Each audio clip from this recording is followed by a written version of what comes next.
The next speaker is going to be Dr. Matthew Steinhauser, who is a principal investigator in the Brigham Women's Hospital Division of Genetics with particular expertise in metabolic disorders.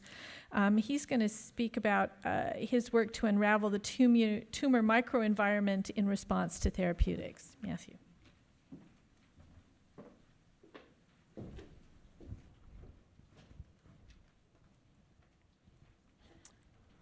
Thank you very much. So I'm excited today to speak to you about a new technology called multi-isotope imaging mass spectrometry, or MIMS. Over the course of the next few minutes, I'm going to share a sampling of data that we've collected over the past 6 to 12 months, which represents our first foray bringing this methodology to cancer. I hope you'll appreciate at the end of this our admittedly aspirational vision for this technology, that it may ultimately provide data that informs precision medicine.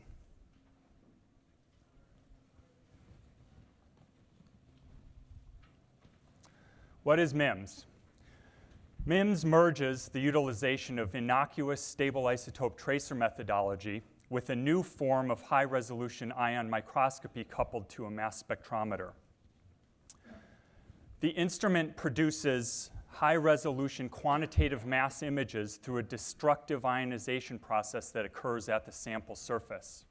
For the purposes of this talk, the samples are histological sections. 7 movable detectors in a multiplexed fashion can capture the counts for 7 individual ions at the same time, generating 7 individual mass images. How do we use that to track stable isotope tracers? Let me point your attention to the top right here, where we have an example of a fibroblast that was grown in the presence of thymidine, enriched to a high concentration with the rare stable isotopic variant of nitrogen, nitrogen-15. In the cytoplasm of this cell, where there's been minimal to no incorporation of thymidine as expected, the isotope ratio, as indicated by blue, is at the natural background of 15N to 14N to 14 nitrogen, which is 0.37%. In regions where the thymidine has been incorporated, such as the nucleus in a pattern reminiscent of chromatin, there is a corresponding increase in the isotope ratio above the natural background, which is easily detectable. Here is an example of a blowup of the nuclear cytoplasmic interface that I show. And what you appreciate here is that each pixel on this image represents an individual measurement, where the counts of the rare stable isotope over the common stable isotope are used to derive the ratio image shown here. It's important to note that changes in the scaling of these images do not modify the underlying quantitative data. If you look here at the bottom right, we have an example of 2 15N thymidine labeled perivascular cells in the fat tissue of a healthy volunteer who received intravenous 15N thymidine at the Brigham Women's Hospital as part of the first-in-human translational effort for this methodology. This study was focused not on cancer, but on identifying the turnover rates of cell populations within fat. But suffice it to say that this provides evidence that this is easily translatable to humans. As the feasibility of human translation became evident, I found myself asking the following question. How might making metabolic measurements at the level of the individual cell maximally impact human disease? And the answer I came up with was cancer. One issue is a practical issue. That is that we need tissue for these analyses. And cancer is one area of medicine where we routinely obtain tissue as part of common clinical care. But there's also biological rationale hinted at by our prior speaker. That is that making individual quantitative measurements of cells is maximally impactful in contexts where there's heterogeneity. And it is now well understood that tumors are comprised of heterogeneous cell populations, perhaps most well understood in the context of genetic heterogeneity, but extending to other phenotypes as well, such as the developmental state of the cell or the metabolic state. This reality drove a recent expert working group convened by Nature Medicine to define an unmet need in the field, that is, to develop new methodologies to study tumor heterogeneity with the ultimate goal of improving the precision of prognostication and of therapy. And so what's known about metabolic and heterogeneity in tumors? The vast majority of what's known has been conducted with imaging modalities that provide tissue-level resolution. Therefore, when we first gave stable isotope tracers, nutrients, glutamine and glucose, to tumor-bearing mice, we really had no idea what we would find. And this was done in conjunction with my office neighbor and close collaborator, Dr. Karen Chakowski, who provided the mice. What we found was a marked degree of intercellular heterogeneity. So this is a p53 NF1 mutant mouse that develops a variety of tumors, including histiosarcomas. The top image here is a low-resolution mosaic image of a large swath of the tumor. Simultaneously, we obtain the glucose image.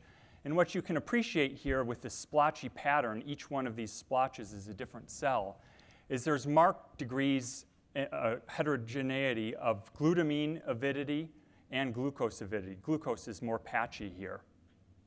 And although this is a destructive process, we're just destroying the surface atomic layers to generate these images so that we can go back with higher resolution to regions of interest, such as one of these glucose-avid regions. And what you see here, these are the quantitative mass images alone, which provide histological detail. For example, this is 31-phosphorus due to the high phosphorus content of chromatin. We see the nuclei outlined nicely here. So when you look at the glucose signal, you see high glucose avidity in the perinuclear cytoplasm of this cell, but it is relatively glutamine deplete. Conversely, two surrounding cells are very glutamine avid, but glucose poor. When we plot this data quantitatively on a dot plot with glucose on the y-axis and glutamine on the x-axis, what you see is that these types of cells are a very small subpopulation, about 2.1% of the cells here. So the question going forward really is, are metabolically distinct subsets of cancer cells identifiable by MIMS functionally relevant? And I'm going to share with you an early proof of concept of this phenomenon. So at the top here we have a cartoon of what we're thinking about, one potential functional implication of these types of cells. That is that you give a stable isotope tracer to label the heterogeneity of the tumor, and then you might imagine that through treatment you would select for a subset of metabolically distinct cells. Here I show an example of such a phenomenon. On the top we have a mouse, p53 NF1 SUS12 mutant, also obtained from Karen, which is untreated. And what you see is there's heterogeneity of glutamine avidity here, with scattered extremely glutamine avid cells here, shown in hot pink. After co-treatment for 4 days with a targeted therapeutic combination of a bromodomain inhibitor and a MEK inhibitor, you see that there's a much higher frequency in this representative tumor, a much higher frequency of these hot pink glutamine avid cells. When we look at this, at the distributions shown quantitatively on the right, what we find is that the extremes of these distributions are the same. The maximum and minimum degree of avidity are the same, as shown here by these box plots. But treatment with this combined MEK and bromodomain inhibitor results in an upward shift of the distribution, consistent with selection for glutamine-avid cells. So this is really early days here, but what we hope is that this provides one early proof of concept for the cartoon I've shown here, that this type of functional information obtained at the single cell level may ultimately provide information that improves prognosis and may inform what types of treatments are chosen if you had this information up front before the initiation of treatment. And so I'll leave you with a provocative question. Might this type of approach someday be for the pathologist what functional PET scanning is for the radiologist? Obviously, we have a long ways to go, but I'll leave you with that. Thank you. And just by acknowledging Karen Schakowsky, who's been an enormous support for this work, and also Claude Lechen, who is one of my mentors and at the origin of this methodology. Thank you.